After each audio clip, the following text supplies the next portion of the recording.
It is very good to be here with you all, the home of one of our sister schools. Dina Fisher, the dean of the Northwestern campus at Woodward one time, I've actually made a Northwestern joke when I was speaking at Woodward, and she got up grinning as she can. She said, "Our beautiful sister school," and she made me feel ashamed for making like I said, it's great to be back in Woods County. I've worked for Congressman Lucas for 7 years, been to Alva many times, and it's just always nice to be here. It's nice to be here and see water in your ponds. It's nice to see green. My friends, we've not had that much rain over the past few years.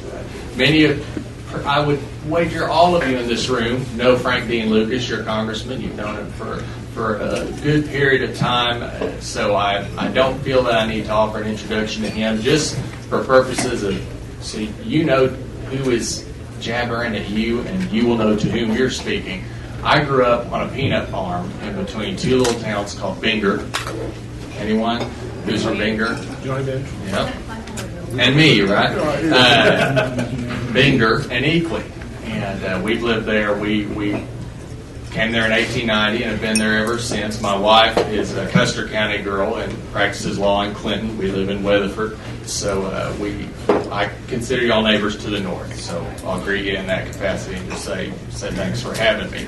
I want to get to your questions and your comments just as soon as possible, because that's really where I think we have some value here and what I want to hear. But I will just briefly tell you a little of what we've worked on this year. I gave a speech in Lone Wolf, Oklahoma, in Kiowa County about 6 months ago. An old cotton farmer there who I've known for 10 years came up to me, and he said something that I think probably could be applied to this Congress more than anything else. He said, "Garrett, we appreciate Frank, but this Congress couldn't pass a basketball." And I said, only as I would to an old cotton farmer from Kiowa County, "Yes, sir, you're probably right." But what he was speaking about was the gridlock that we face in Washington. Yet again, you and I, our friends and neighbors, return divided government to the nation's capital. So we're dealing with the inevitable consequences of having a House that is, by Woods County definition, conservative, a Senate that is so divided between different factions, different parties, and the majority is so thin, really no one controls that body. And the White House, where the incumbent of that public housing, and the White House is public housing, you and I own it. The White House incumbent, probably by our definitions, is a fairly liberal president. So that's what you're seeing the result of. That's why you see this gridlock in Washington. What your congressman has spent the year consumed by, of course, is those two little magic words, the Farm Bill. This is a really good time on one side of the coin to have the first Oklahoman to ever chair the Ag Committee.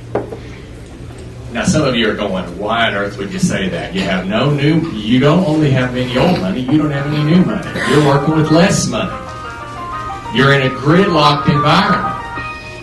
But I would humbly submit to you, again, just as a whippersnapper from the south of you, I would much rather have someone who thinks the way we do, who actually is still engaged in production agriculture, whose wife will forget more about cattle than we'll ever know.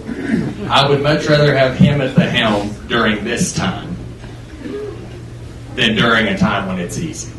It's just an editorial comment, if you will. But it's been a really challenging time.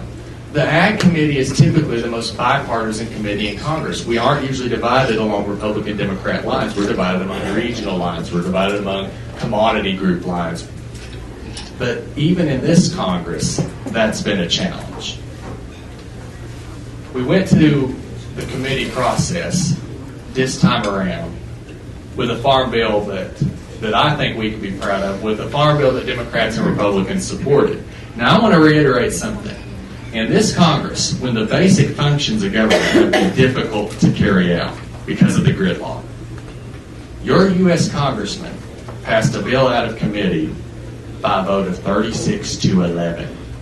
that is a huge bipartisan majority in this Congress. And what did that bill do? That bill reduced mandatory spending $20 billion. Now, why do I put mandatory in front of spending? Mandatory spending is where the growth is in the federal government. Mandatory spending is where the deficit continues to eat up our tax dollars. Mandatory spending is what you have to get under control if you ever want to see meaningful deficit reduction. We have huge Democrat and Republican support for that. That's great. That's great. That's something I think we should be proud of in Western Oklahoma. $20 billion in mandatory spending reductions. The repeal of the 1996 Syria direct payment program. Many of you in this room have had varied opinions on direct payments over the years, all of them valid. They were politically indefensible. The public no longer wanted them, even though they remain the most WTO compliant component of the United States Farm Program. We took 100 different government programs and repealed them, or consolidated them.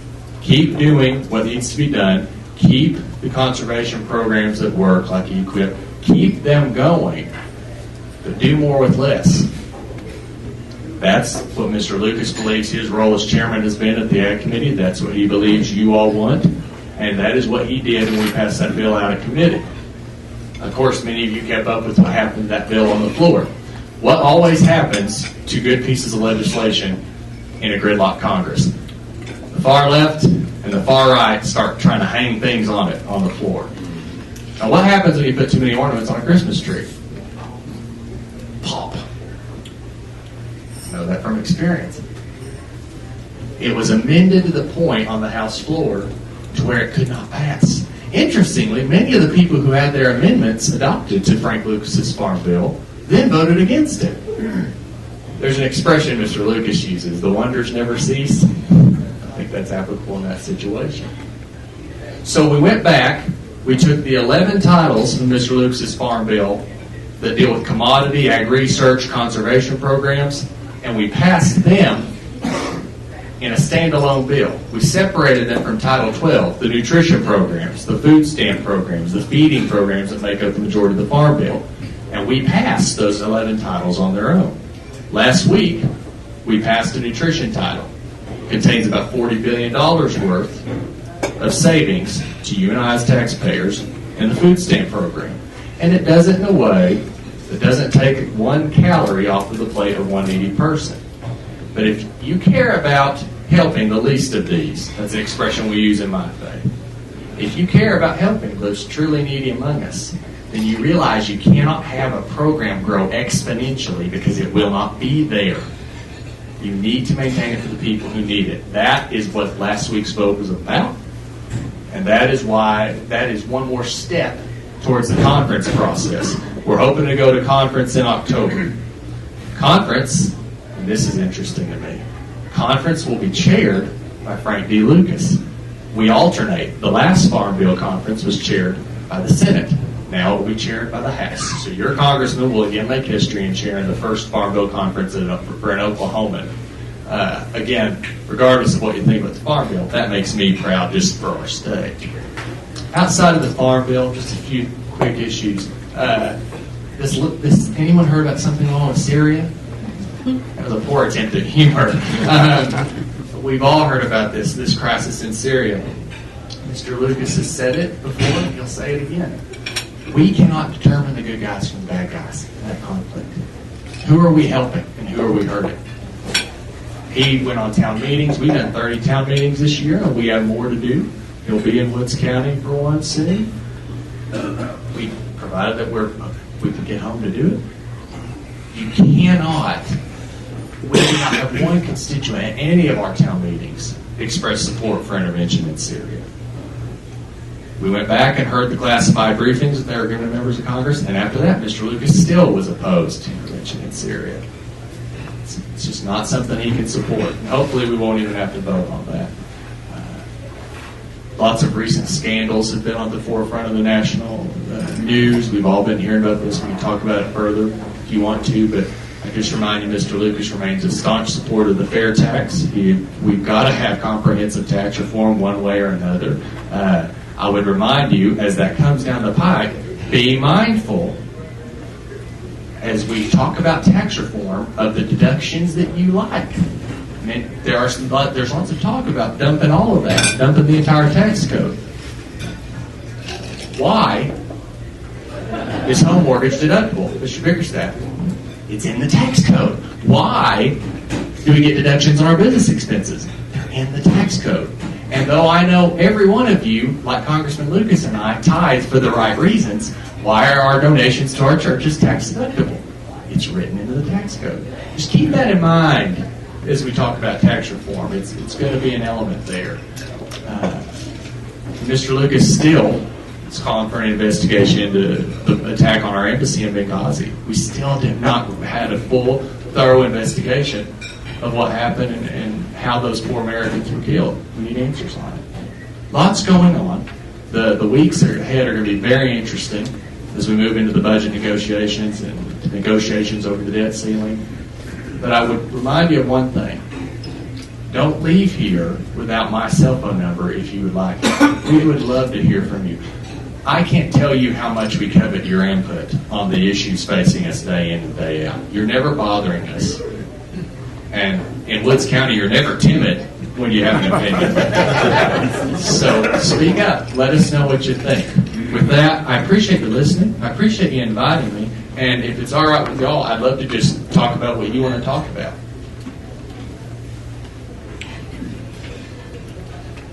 Oh, this is a correct change. It's good to be back in Western Oklahoma. So what's the word with counter-cyclical things? Are they gone? Yes. Right now they're not, obviously, because the 08 Farm Bill extended that, and we're under that extension until the end of this month. But if our bill becomes law, they go away. Counter-cyclical and direct go away. Good question. Obamacare? Obamacare. Anyone concerned about Obamacare? Yeah. You should be. Mr. Lucas, if you'll remember in 2009, didn't like it, didn't vote for it. Last week we voted to completely defund it.